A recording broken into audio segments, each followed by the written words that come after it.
Hey folks. Well, the other day I posted a video speculating or wondering to myself what would be the next 132nd scale Great War airplane I'd build. I have to say I was leaning towards one of the French planes, one of the Rodin kits, either the Spad or the Newport, just more for simplicity's sake, although Rodin kits present their own challenges. But then on Sunday, something popped up on my YouTube feed, and it was an announcement from a site that I hadn't subscribed to before. Sprues and Brews, I believe is the name. Anyway, I'll put a link to the channel in the description. Announcing, or actually an update, about a Great Aces group build that apparently had launched in mid-July with an end date of the middle of October.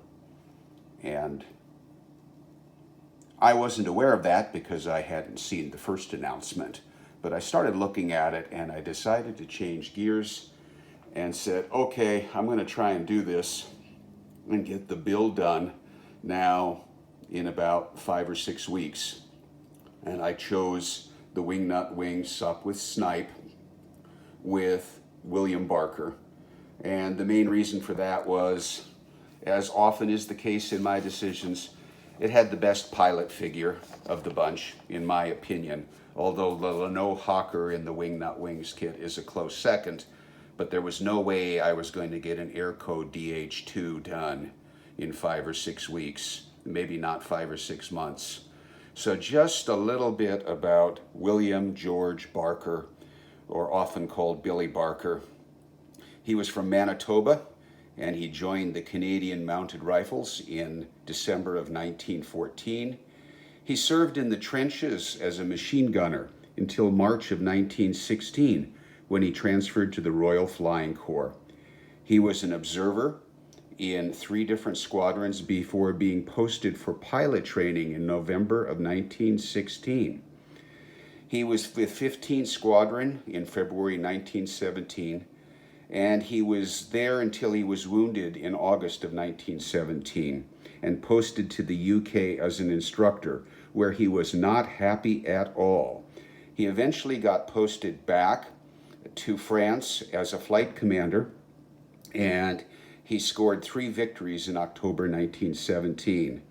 The following month, November of 1917, the squadron was transferred to the Italian front, where he proceeded to rack up 43 more victories with 3 different squadrons before returning to the UK in September 1918, just 2-3 months before the end of the war. He was to command a school of air fighting, but he didn't like that at all. He wanted to get back to combat and managed to get orders for a return at the end of October to go to back to 201 Squadron. He'd flown several patrols, and he was returned. He had orders on the 26th of October, 1918, just a couple weeks before the armistice, to fly his Sopwith Snipe to the depot at Saint-Omer and report back to London. However, the next day, instead of doing that, he took off and flew a different route.